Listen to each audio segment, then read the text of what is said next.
अनंत कोटी ब्रह्मांड नायक राजाधिराज योगीराज प्रब्रह्म श्री संत सद्गुरू ब्रह्मांड नायक बाळूमामांच्या नावानं चांग भलं, हालसिद्धनाथांच्या नावानं चांग भलं.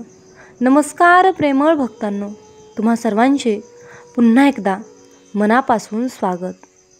मामा, आयुष्यामध्ये इतकं कधीच देऊ नका, आयुष्यामध्ये इतकं कधीच देऊ नका की माझ्यात अहंकार यावा.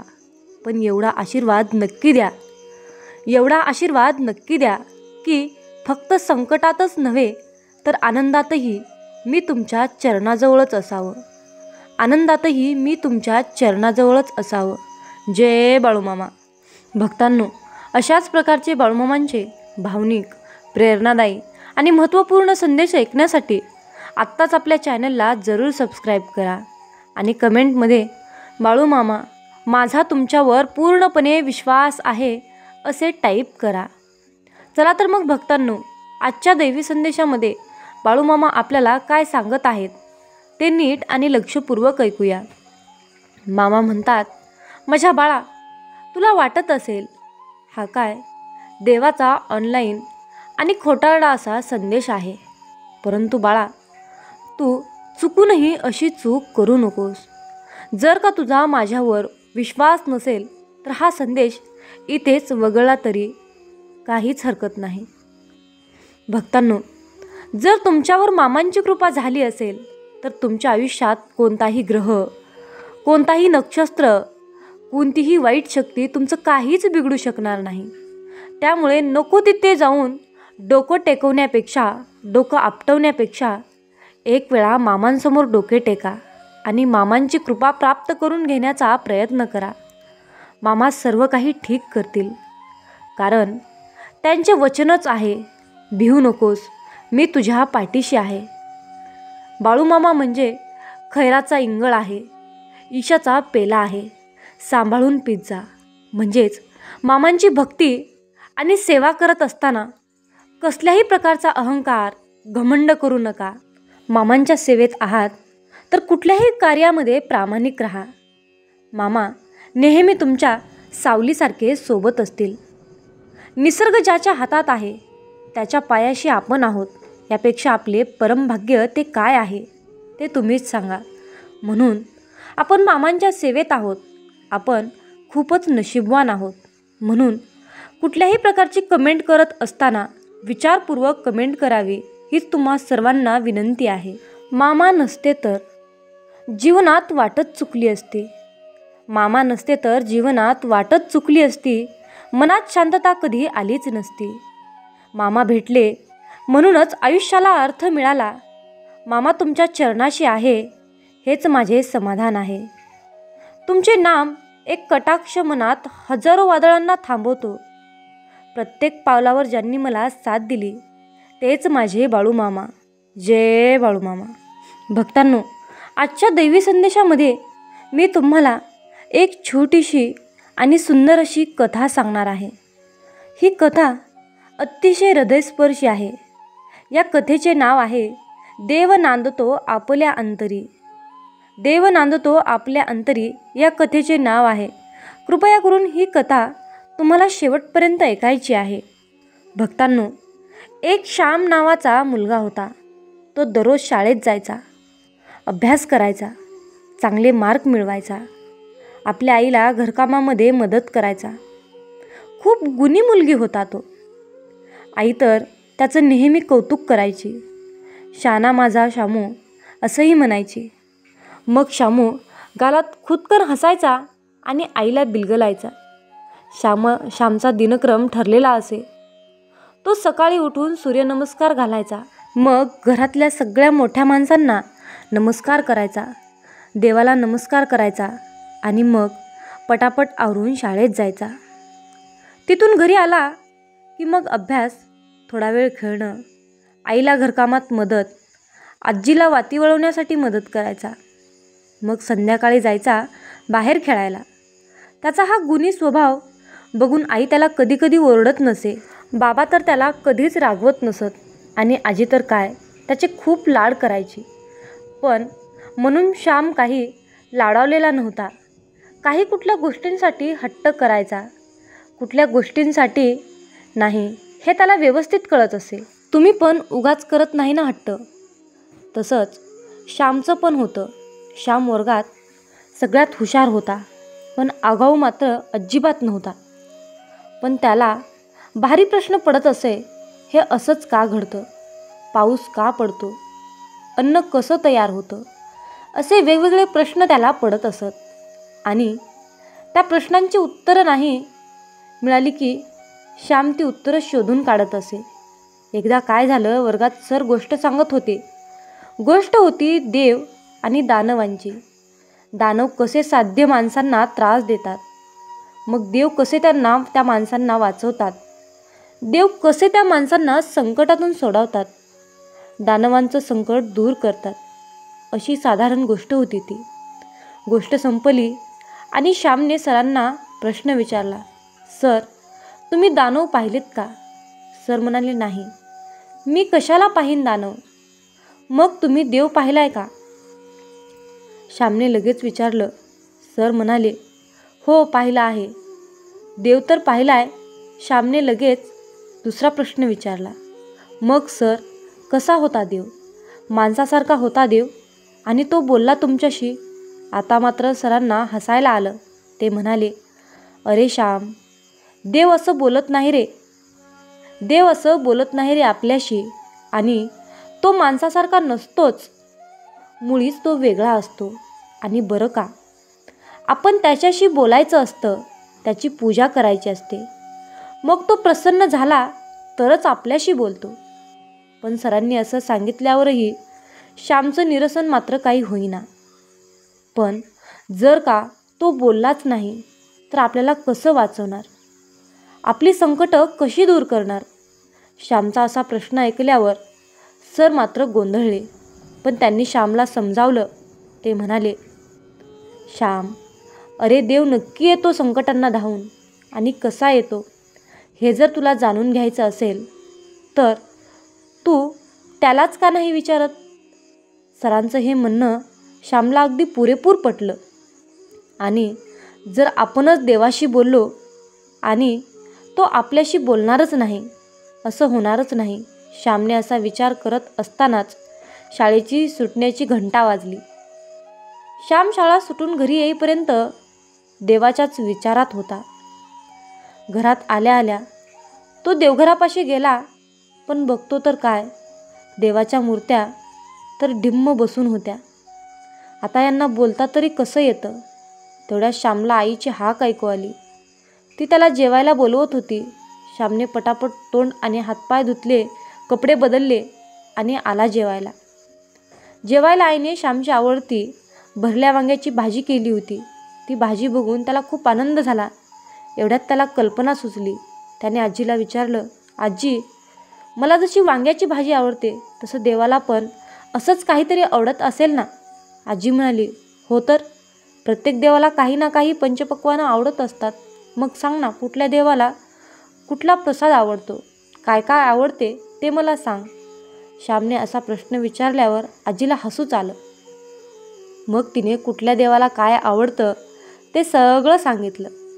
गणपतीला मोदक आवडतात, कृष्णाला दहीतूप आवडतं, असं प्रत्येक देवाचं सांगितलं. हे सगळं सांगून झाल्यावर आजीने विचारलं, काय रे, पण तू असं का विचारतोस रे श्याम? पण श्याम मात्र त्यावर काहीच बोलला नाही. आणि माझी एक गंमत, असं म्हणाला आणि हात धुवायला उठला. आई आणि आजी मात्र बघतच राहिल्या. ह्या श्यामच्या डोक्यात नक्की काय चाललंय? आजी आईकडे बघत म्हणाली, पण या श्यामचं काय चाललं होतं याचा थंग पत्ता मात्र दोघींनाही नव्हता. संध्याकाळ झाली होती. आजी देवाजवळ दिवा लावत होती. श्याम तिथे होताच. त्याने देवाजवळ हात जोडले आणि त्या मनातल्या मनात म्हणाला, देवा, मी आज तुझ्या आवडीचं पक्वान्न आणणार आहे. मग तरी तू माझ्याशी बोलशील ना? श्यामने डोळे किलकिल्ले करून पाहिले, पण देव मात्र काहीच बोलत नव्हता. तो आपला ढिम्म. पण श्यामने हार काही मानली नाही. रात्री सगळे झोपल्यावर श्याम हळूच देवघरापाशी आला. देवघरातला दिवा शांत तेवत होता. श्यामने देवाला फुलं वाहिली, त्याच्यासमोर उदबत्ती लावली, अथर्वशीर्ष म्हटलं, प्रत्येकाच्या आवडीची वेगवेगळी पक्वानं ठेवली आणि राहिला बसून.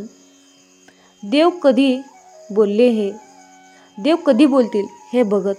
पण कसलं काय, देव काही बोलायला तयार होईना. 1 तास झाला, 2 तास झाले, रात्रीचा 1 वाजत होता, पण देव काही बोलायला तयार नव्हता. श्यामला पेंग येत नव्हती आणि तो कधी झोपला ते त्याचं त्याला कळलं नाही. दुसऱ्या दिवशी आई बघते तर काय, श्याम देवघरात झोपलेला. आईने आजीला बोलवलं, बाबांना बोलावलं, सगळ्यांनी श्यामला उठवलं. श्याम डोळे चुळत उठला आणि त्याने विचारलं, देव बोलला का? आईला काही कळेच ना, बाबांनाही काही समजत नव्हतं.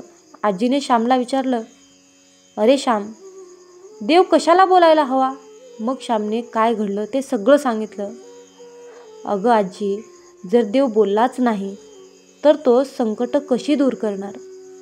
श्यामचं हे म्हणणं ऐकल्यावर सगळ्यांनाच हसू आलं. आई हसू दाबत म्हणाली, काय रे श्याम, असं कधी होतं का? देव कधी बोलतो का? पण मला देवाशी बोलायचं आहे. श्याम रडकुंडीला येऊन म्हणाला. मग आजी म्हणाली, श्याम, चल देवाजवळ, हात जोड, डोळे मिट आणि मी सांगते ते शांतपणे ऐक, म्हणजे देव तुझ्याशी नक्की बोलेल.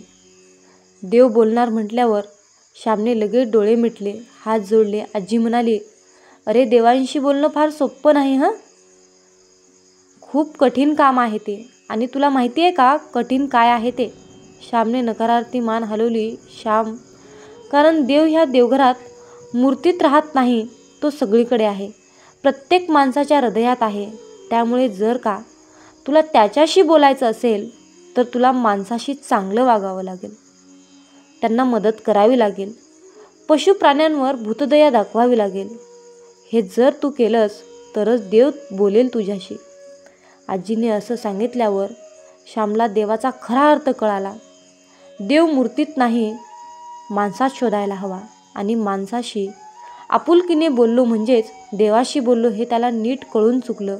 आणि तेव्हापासून श्यामने देवाच्या मूर्तीशी बोलण्याचा अट्टास सोडून दिला.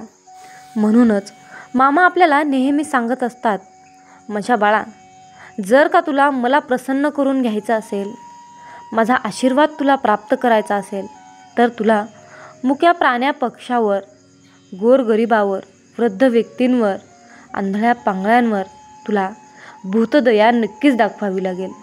तरच माझा तुला आशीर्वाद नक्कीच मिळेल. त्या मर्जीप्रमाणे जगताच येत नाही.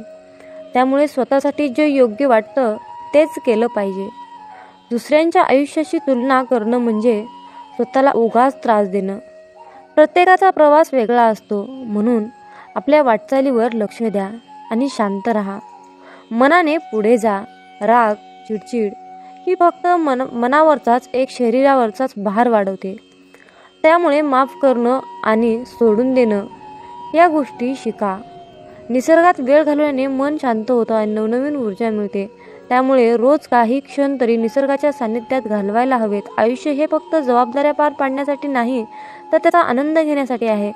स्वतःसाठी वेळ काढलात की तुम्हाला जगण्याची खरी मजा कळेल. छोट्या छोट्या गोष्टींमध्ये आनंद शोधा, समाधान मानायला शिका आणि स्वतःच्या मनशांतीला महत्त्व द्या. जीवनातील शांतता ही कुठल्या बाह्य गोष्टीवर अवलंबून नसते, ती तुमच्या विचारांवर आणि दृष्टिकोनावर अवलंबून असते.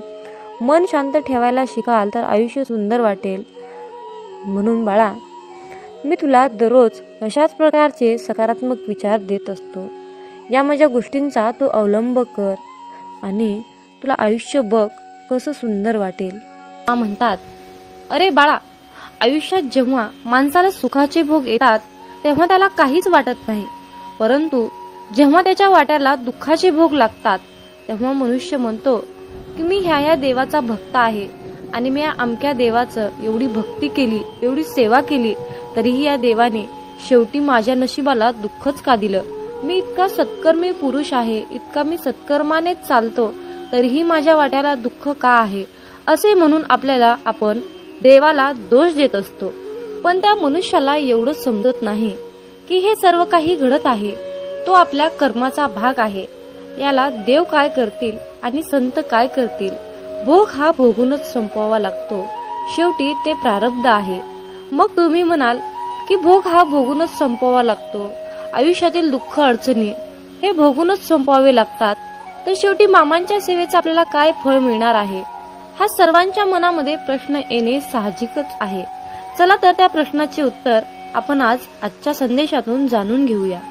मित्रांनो, आपण आपल्या मागच्या जन्मामध्ये जे काही काम केलं आहे, वाईट कर्म केले आहेत, जे काही पाप केलं आहे, ते पाप नष्ट करण्यासाठी आपण या जन्मामध्ये केलेली मामांची सेवा ही त्या पापांना नष्ट करत असते.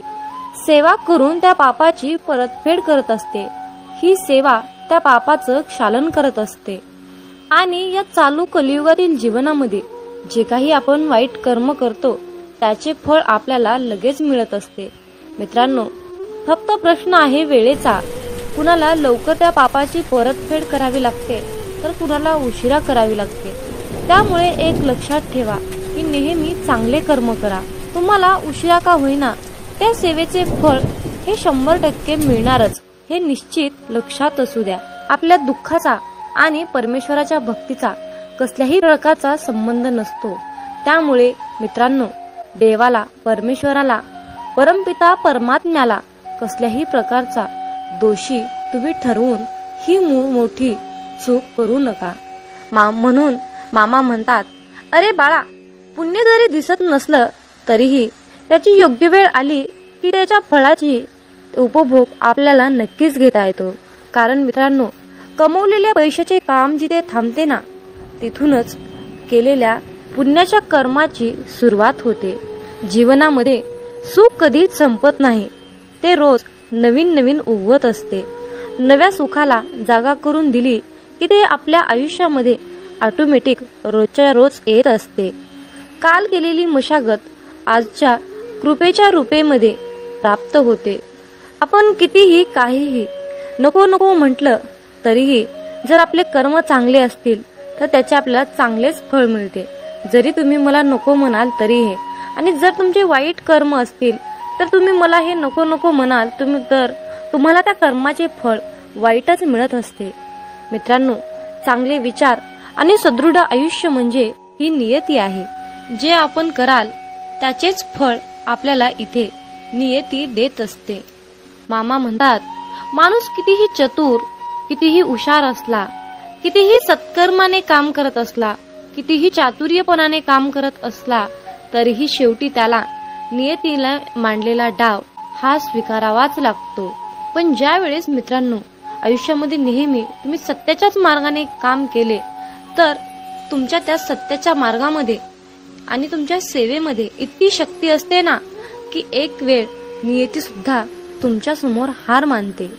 म्हणून मित्रांनो, नेहमी चांगले कर्म करा, सत्याच्या मार्गानेच राहा, लबाडी चोरी अजिबात करू नका. असं म्हणतात की आपली संगतच आपले भविष्य घडवते. म्हणून संगत ही चांगली करा, चांगल्या लोकांशी संघटित राहा, एकरूप राहा. जीवन हे खूप सुंदर आहे आणि खूप छोटा आहे. हे जीवन हसत खेळत आनंदाने जगा, कारण उद्या आपल्यासोबत, आपल्या भविष्यामध्ये, आपल्या नशिबामध्ये काय घडणार आहे हे कुणाला सुद्धा माहीत नसते. त्यामुळे आनंदी राहून, समाधानी राहून जीवनाचा खरा आनंद घ्यायला शिका. शेवटी तुम्हाला मामांकडे एकच मागायचं आहे की मामा, वाट चुकलोय, थोडी वाट दाखवा ना. वादळात हरलेल्या जहाजाला थोडा काठ दाखवा ना. मामा, अंधार खूप आहे, थोडा प्रकाश दाखवा ना. मामा, तहान खूप लागली, थोडं नाम घेण्याची शक्ती द्या ना. मामा, मी तुम्हाला मागत राहीन, तुम्ही मला देत राहाल, परंतु आज मला तुम्ही एक शेवटचं वचन द्या ना. कधीही काढणार नाही या बालकाच्या डोक्यावरचा हात, कधीही सोडणार नाही या बालकाची साथ, असं तुम्ही आज मला एक शेवटचं वचन द्या ना. मित्रांनो, आयुष्यामध्ये सुखादुःखाचे हे कालचक्र कायम फिरतच असते. तुमच्या आणि माझ्या आयुष्यामध्ये खूप दुःख आहे. जर आपण या आयुष्याकडे सुखाच्या नजरेने, आनंदाच्या नजरेने पाहिलो तर हे आयुष्य खूप सुंदर आहे. पण याच आयुष्याकडे आपण दुःखाने बघितलो, रडत बसलो तर हे आयुष्य आपल्याला दुःखातच जाणार आहे. हे आयुष्य आपल्याला दुःखच देणार आहे. म्हणूनच तुम्हाला सांगावंसं वाटतं की रडू तर खूप येत होतं, पण डोळ्यात पाणी दिसत नव्हतं. चेहरा तर कोरडा होता, पण मन मात्र भिजलं होतं. मित्रांनो, डोळे पाहणारे खूप सारे असतात, पण मनातील भावना जाणणारे, मनातील ओळखणारे फक्त आपले ब्रह्मांड नायक बाळूमामा असतात. जय बाळूमामा. तर मित्रांनो, आजच्या दैवी संदेशातून मी एक छोटीशी आणि भावनिक कथा तुम्हाला सांगणार आहे. तर एका भक्ताने सकाळी देवपूजा करत असताना मामांना प्रश्न विचारला, अहो मामा, मी तुमची दररोज मनोभावे, श्रद्धेने, अगदी अंतःकरणातून तुमची सेवा करतो. मी कुठलंही काम करत असताना प्रामाणिकपणे करतो. मी कुठल्याही कामामध्ये लबाडी करत नाही किंवा मी कुणालाही लुटमार करत नाही. मी एवढा चांगला वागूनही, प्रामाणिक वागूनही लोक मला का टाळतात आणि अशा वेळी तुम्ही माझ्या मदतीला का येत नाहीत? आणि आयुष्यामध्ये नेहमी चांगल्याच माणसासोबत वाईट का घडतं, असा प्रश्न त्या भक्ताने मामांना केला. मामा म्हणतात, माझ्या प्रिय बाळा, तू निराश होऊ नकोस. तू प्रामाणिक असून सुद्धा जे लोक तुला खूप त्रास देतात, तुझ्याशी खोटं बोलतात, तुझी लुटमार करतात, त्यांच्याकडे मी पाहत आहे, मी बघत आहे. मी ब्रह्मांड नायक आहे. पण बाळा, लक्षात ठेव, तुझ्याशी खोटं बोलल्याने, तुझी फसवणूक केल्याने त्यांचा थोडा क्षणासाठी फायदा होतो, पण त्यांच्या आयुष्यात पुढे जे काही त्यांना भविष्यात मिळणार होतं ते गमावून बसलेले असतात. हे लक्षात ठेव. कारण बाळा, जसे कर्म तसेच फळ मिळणार आहे. हा नियतीचा गुरुत्वाकर्षणाचा सिद्धांत आहे. आयुष्यात जर कोणी व्यक्ती अशा प्रकारची फसवणूक, लुटमार करत असेल तर त्याच्या डोक्यावर पापाचा खूप सारा बोजा होतो आणि मग या सर्व पापांचे भोग घरातील सर्व कुटुंबियांना भोगावे लागतात. तर मित्रांनो, आजच्या दैवी संदेशातून तुम्हाला एकच सांगायचं आहे की कुठलंही कार्य करत असताना प्रामाणिकपणे करा. कुणाचीही फसवणूक, लुटमार करण्यापेक्षा मामांना भरपूर आशीर्वाद मागा. मामा तुम्हाला नक्कीच आशीर्वाद देतील आणि तुमच्या प्रत्येक कामामध्ये तुम्हाला यश प्राप्त करून देतील. हा माझा स्वतःचा अनुभव आहे. मामा म्हणतात, माझ्या मुला, निष्ठा सोडू नकोस, प्रामाणिक राहा, भक्ती कर, माझे नामस्मरण कर, कुणाचे वाईट चिंतू नकोस. भिवू नकोस, मी सदैव तुझ्या पाठीशी आहे. भिवू नकोस, मी सदैव तुझ्या पाठीशी आहे. मित्रांनो, श्री संत सद्गुरू बाळूमामा हा शब्द मनाला खूप आधार देणारा आणि शक्ती देणारा मंत्र आहे. मित्रांनो, ब्रह्मांड नायक बाळूमामा या शब्दात दडलेलं आईचं प्रेम, नातं, जिव्हाळा, प्रेमाचा ओलसर स्पर्श, या सर्व गोष्टी आपल्याला ब्रह्मांड नायक बाळूमामा या शब्दातून मिळत असतात. तर मित्रांनो, तुम्हाला दररोज सकाळी आणि संध्याकाळी मामांकडे एक प्रार्थना करा. आरोग्य, सुख, समृद्धी, नैराश्य, नोकरी, इच्छापूर्तीसाठी तुम्हाला ही प्रार्थना करायची आहे. चला तर मग मित्रांनो, माझ्यासोबत प्रार्थना करा. हे ब्रह्मांड नायक बाळूमामा, आम्हा सर्व पापी भक्तावर तुमची कृपा असू द्या. हे परमेश्वरा, आम्हा सर्वांनाच चांगले आरोग्य, सुख, समृद्धीचे आयुष्य दे. आम्हा सर्वांनाच तुझ्या आशीर्वादाने इतकं सक्षम बनव की आमच्या सर्व इच्छा, सर्व स्वप्न पूर्ण करण्यायोग्य आम्हाला बनव. आम्हाला सुखी ठेव. हे पिता परमात्मा, आम्ही सर्वजण तुझ्या नामस्मरणात कायम असतो. तू तुझ्या हाताने आमच्याकडून सर्वांचे कल्याण करून घे.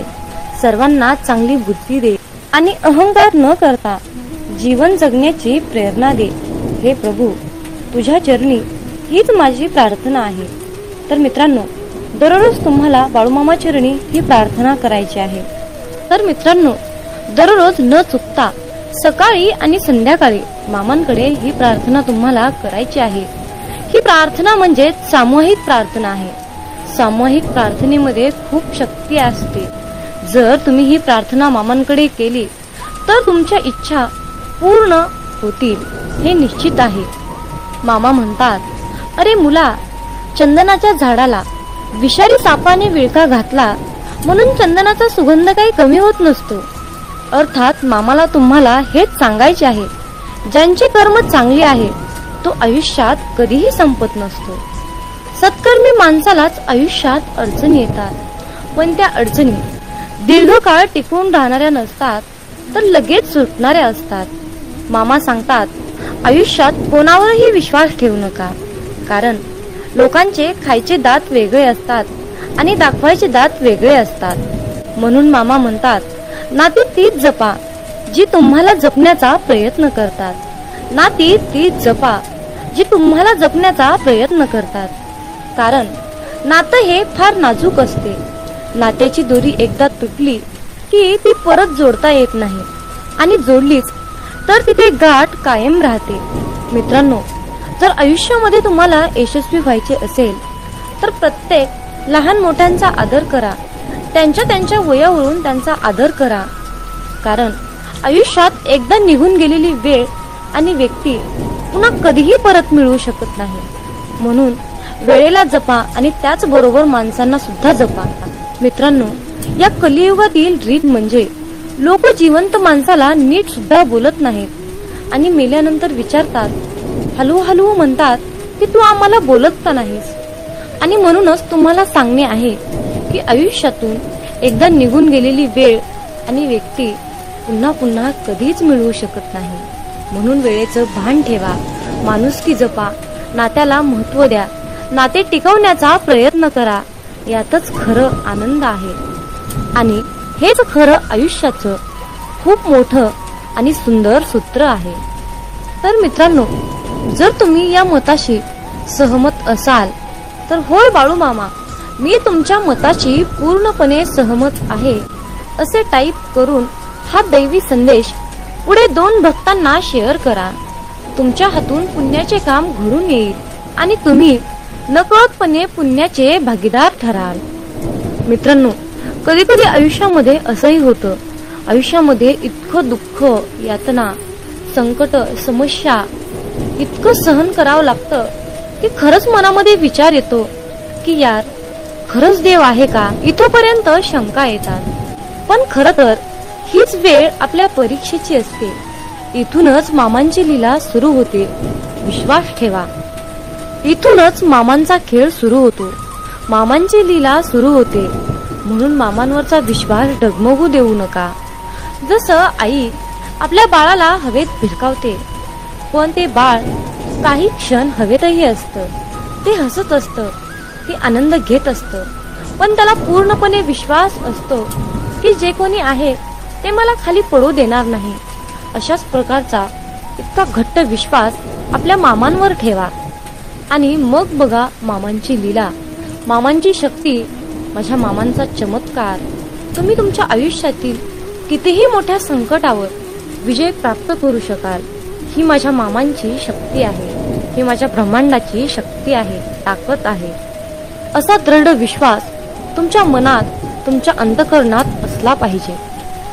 मित्रांनो, कोणी नाव ठेविले म्हणून थांबायचं नसतं. कोणी नाव ठेविले म्हणून थांबायचं नसतं. आपण आपलं चांगलं कार्य करायचं असतं. आपण आपलं चांगलं कार्य करायचं असतं, हे लक्षात ठेवा. कारण मित्रांनो, जो देव रात्री झाडावर झोपलेल्या पक्ष्यांना कधी झोपेतही खाली पडू देत नाही, मग तोच देव आपल्याला कसा काय सोडू शकेल. माणूस हा स्वतःच्या नजरेत चांगला पाहिजे. लोकांचं काय, लोक तर देवात पण चुका काढतात. म्हणूनच बाळू मामा आजच्या दैवी संदेशातून तुम्हाला सांगू इच्छित आहेत की अरे मुला, कुठलंही काम करत असताना प्रामाणिकपणे कर. हाल होतील पण हार होणार नाही, हे निश्चित आहे. आणि असा आज माझा तुला शब्द आहे. बाळू मामांचा हा आशीर्वाद सर्वांनीच प्राप्त करून घ्या आणि मामांना धन्यवाद म्हणा. देवाचे आभार माना. देवाचे आभार मानायला शिका. आयुष्यात तुम्हाला कशाचीही कमी पडणार नाही. फक्त माझ्या मामांच्या शक्तीवर विश्वास ठेवा.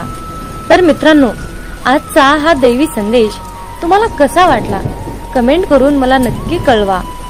हा संदेश तुम्हाला आवडला असेल तर शेअर करा आणि अशाच प्रकारचे महत्त्वपूर्ण, भावनिक, प्रेरणादायी, प्रेमळ संदेश ऐकण्यासाठी आपल्या चॅनलला सबस्क्राईब करा. मग बोला बोला बाळूमामांच्या नावानं चांग भलं, हलसिद्धनाथांच्या नावानं चांग भलं. धन्यवाद.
आहे.